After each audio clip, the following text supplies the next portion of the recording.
What are what you consume? It's funny how things work. Your mind, your inspiration, the triggers that keep you ticking. What sets your behavior, your universe in motion? It's all connected. The start of this new year, I'm re-watching The Sopranos. And it's not just a coincidence. Tony Soprano is talking to me for a reason. This world, the mafia, the cascade of flawed characters navigating a world of deception, old America entrepreneurial values and intrigue. It's deep.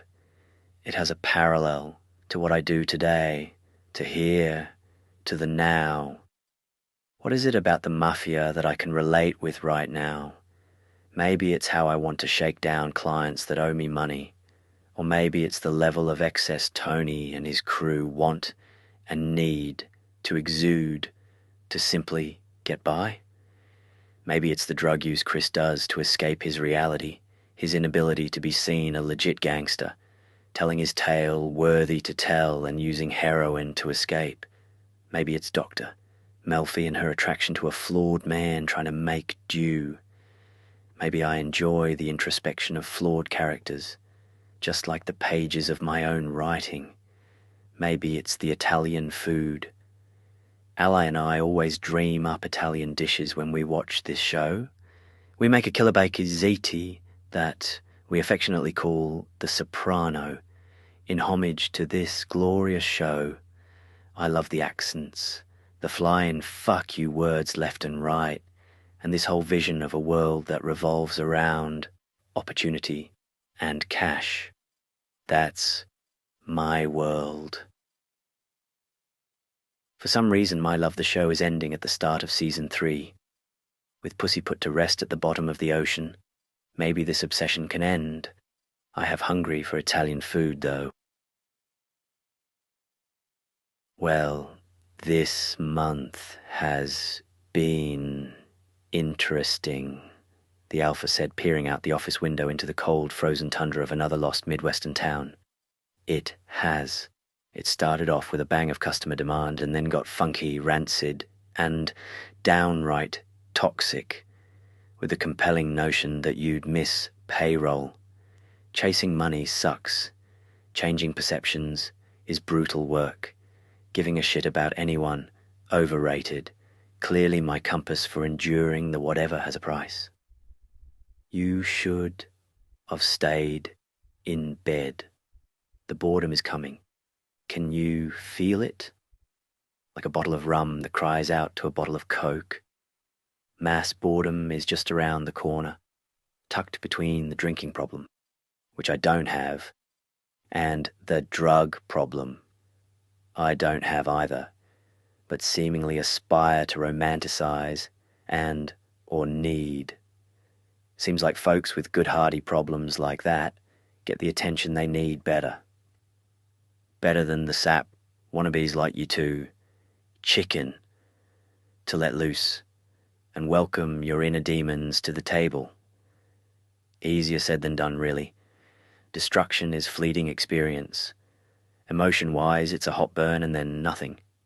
Hence the destruction-like aspect. Maybe I'm just waiting for a complex problem to arrive. I should be building that gaming PC.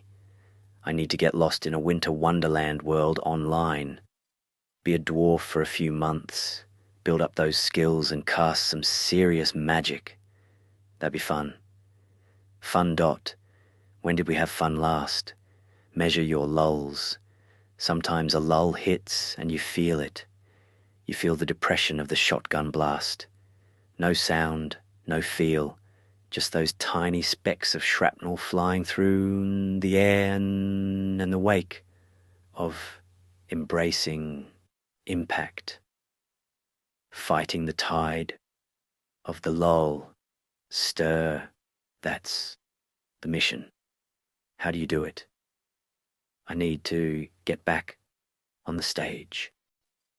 Maybe we've been misled, the Alpha said, sitting across from me at the table. He was calm, a bit sheepish, like he'd been schooled for a bit. The past week has been an ordeal of sorts.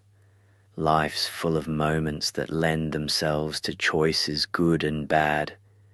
And I think I made some bad choices as of late. It started on Thursday evening. A notion of what to do, go out, hang out, and ended with drunken blackout and getting into a fight and losing track of who I am, what I was. Yeah, that was hugely embarrassing. The Alpha nodded. It wasn't just embarrassing, it was fucked up. We did get a number. Yes. I woke up the next day with a phone number, assuming it was from some woman I had met, and it was on the back of a receipt. She had BLT Benedict, $12, nothing else. Who doesn't have fries or a soda? Odd. A stripper does. They are pure in the spend aesthetic. One sandwich only, please. I could imagine her walking in, sitting down, ordering this one sandwich and nothing else and leaving. It was like a perfect, single-serving aspect of consumption, not that unlike your own. Yes, I pester, I beg, I collapse, I consume, I buy, I enjoy, I leave, like a binary state, on, off, and nothing in between. We don't know what she looks like. Correct, we don't. Vera didn't remember anything. Yep, she didn't. We just had a classic fuck you kind of night. One I never want to have again. Ever. Ever. Ever. You know, absolutes are binary for us, like binary in the off state. Correct. I was pissed that night. I was edgy as fuck for starters. That wasn't good. I was just fried from work and money and life and sex and just straight up wired for hate. I shouldn't gone out. I caved and paid the price big time. The transaction. Yes, I'm sick of it. It doesn't equate anymore, nor is it who I am. I'm kind tired of life in reflection. Sexual calibration. This is the trap of the modern male. When a guy gets switched on, all logic evaporates out the window. Our instinctual DNA takes over, and we make a ton of fucking mistakes in pursuit of connection. Groomed and clay-braided to output at a specific frequency of engagement. You mean you were played? Maybe. I don't know. Vera wouldn't hurt me, right? That's what I like to think. But the girl, she fucking drives me nuts. And yet you continue to help her. Yes, I'm got a good asshole. She's pretty resilient as well, you know. Like she forgives you in an instant and ignores your drama and still accepts you and continues to interact with you regardless of your attempt to disengage. Like she's not going quietly. The Alpha was staring at me now, towering over me as I typed on the laptop. Vera wasn't about to leave the scene. Perhaps the disconnect, the madness of getting plastered and not remembering how much of an asshole you were, was par for the course. She had gone through that with countless friends, and still remained friends. That level of embraced chaos was super hard for me. I didn't like losing control. I didn't enjoy being alienated. I didn't like getting razzed and fucked with. I didn't like the I could give a fuck or not. I'm not with you. I'm not with anyone. I don't like that. I don't matter. I was in the transaction. I was paying the toll. I got shit for the resolve. Yet I still paid. Yet I still play. Yet I still care. Fucked. I am fucked. You were correct until I'm not. And I'm of the official position that I'm not fucked anymore. I need to be a better man. It doesn't mean I don't care for Vera. I do, but I don't like how we are. I feel us growing apart. Or just maturing as the relationship grows. If maturing is a constant feeling of fuck, then WTF. Vera wouldn't hurt us, right? But that girl, she wants to see you squirm. That's the notion I get. Maybe women can't tolerate a nice guy. Maybe I need fuck you DNA. But we always have chance to be and embrace who we are. Transformation. Your problem is you feel like everything. Yes, because we are everything. That's the LEO in you. Is it? Or is it just an ideal, like fuck it, I'll will it all into existence, one delusion or another. Club is dead to me. I don't miss it. Well, I miss the people, but I don't miss the burn of cash. Vera in memory is often better. That's kinda sad, really. Who we were before we knew that was nice. Is that what we risk every day as we strive to know someone?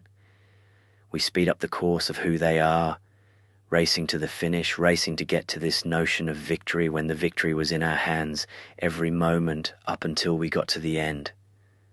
That's life. Living life is the gift, not the end resolve. Are we toxic now? I'd say not. She's still engaged with you, you're too hard on yourself. A standard of who I am shouldn't be in debate. I am who I want to be, and I want to be better. Sexual calibration.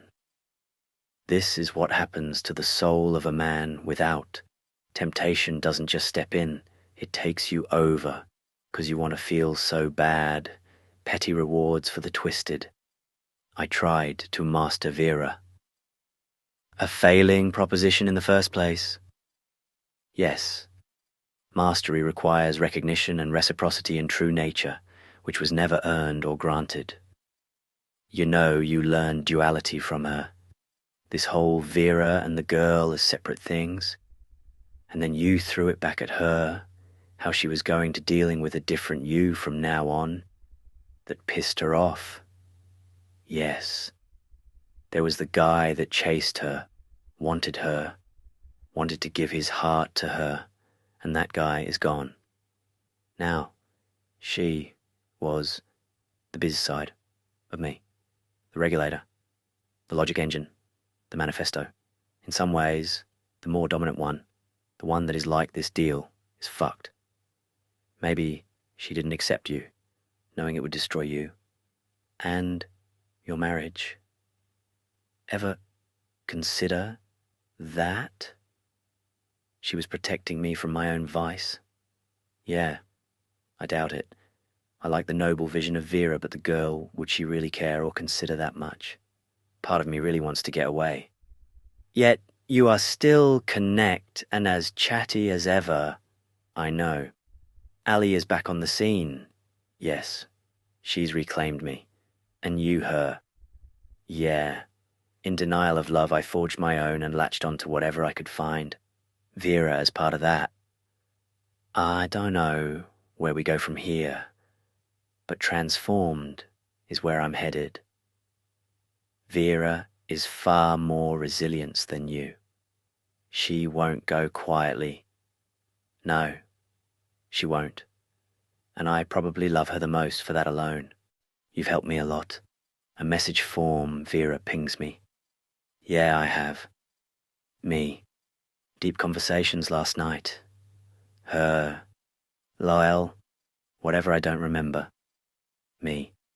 Maybe only your subconscious wants to hang with me and just gets your conscious drunk as fuck so it can be free of your cage.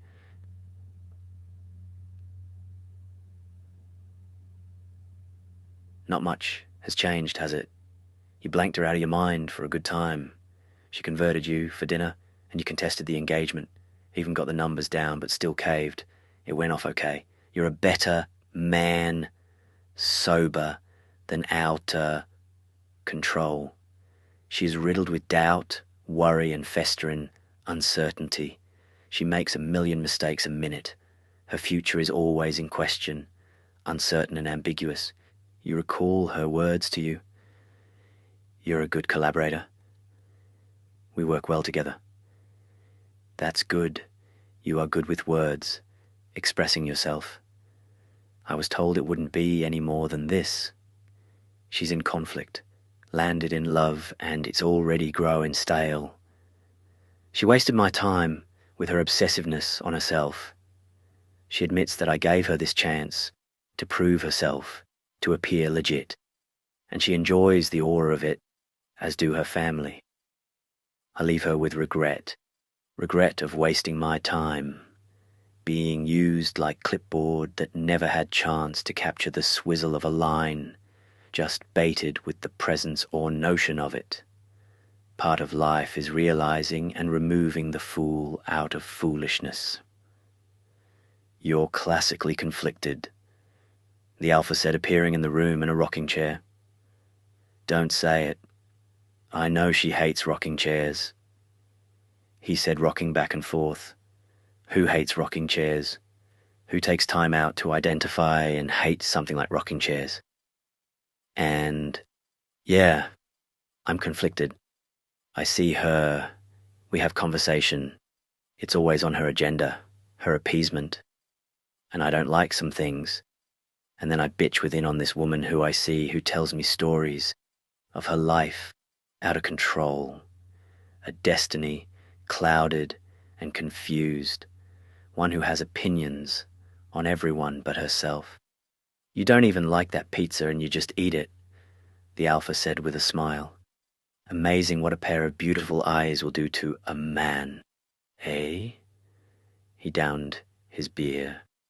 It's true, her eyes are beautiful. Her mind is a lightning storm of driven doubt.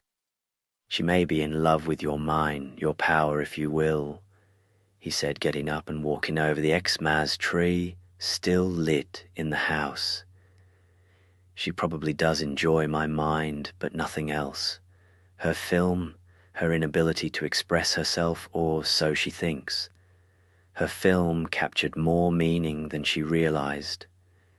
And in 2 minutes you painted a world of meaning, complexity, and emotion with words she could not even fathom, he said, looking out into the cold of night. Windy days in town, trees bent on reaches end into the sky as if waving to God itself, alive, alive. So I'm good with words, just as she is good with dressing me down, converting me with a smile. I fear the day I resist her wholehearted, as she slams against me her true power. Vera within. You're in love with Vera. No, I want Vera. There's a difference. I want Vera's power. I want how she makes me feel, how unstoppable she is to me. But the girl wrapped around her. That woman is toxic to me, yet on my path as I'm on hers. Vera and I would never be anything. We're star-crossed lovers who love other people, yet find ourselves drawn to each other. She doesn't love me, and what's worse, she doesn't want me. She merely needs me for the transaction, the cash, and more so for the comfort, the recoil, the rewind, the unwind. Her mind seeks mine. You've been wrong about her before, if not always perhaps, the Alpha said, leaning over me in his pinstripe suit, now holding a fresh summer shandy, passing one to me as well. Yeah, I suppose I have been wrong about her numerous times, but doesn't the evidence simply lend to the truth of the matter? Honestly, the data is the pattern, I said, looking up at the Alpha as he began to fade from view. And her pattern is well known to me, where I'm valued, what she needs of me, how she thinks of me, and how easily it is for her to erase me from her mind. The Alpha was gone. I blanked him out. No more lectures. I won't do this again. I won't get on the Ferris wheel of lust and chase some phantom that's largely a manifestation of my own mind. And the best part, she knows it to be true. These doors we've opened over the course of 3 years, they're shut, and we sit in the lobby every now and then and admire the old magazines of love lost and lust to be. But that's not who I am anymore. As for who she is, that remains to be seen when the crazy meets the lonely There's few places to hide. You can feel it coming, can't you? The Alpha said, perched in a high chair, towering above the couch I was sitting on. Maybe, or maybe it's just a notion. Often nudges are like fingers poking you in the fog. You know not their names, nor their origins, yet their purpose is all the same. Maybe the white dragon is coming for me. Mystery and confusion, long-lost bedfellows. Scrap that we crushed it today. I said, eating a deviled egg, pondering the 5 p.m. end of day mark. Not that my day ever started or ended on time, but today we truly crushed it. Focus is a wounded animal. If you don't attend to it, it will bleed on you. And now with your animal addressed, you can aspire greater, the Alpha said, standing in the room in all white suit, freshly pressed, pipe and all, looking out the window at the greyness of it all. Exactly. Aspire greater indeed.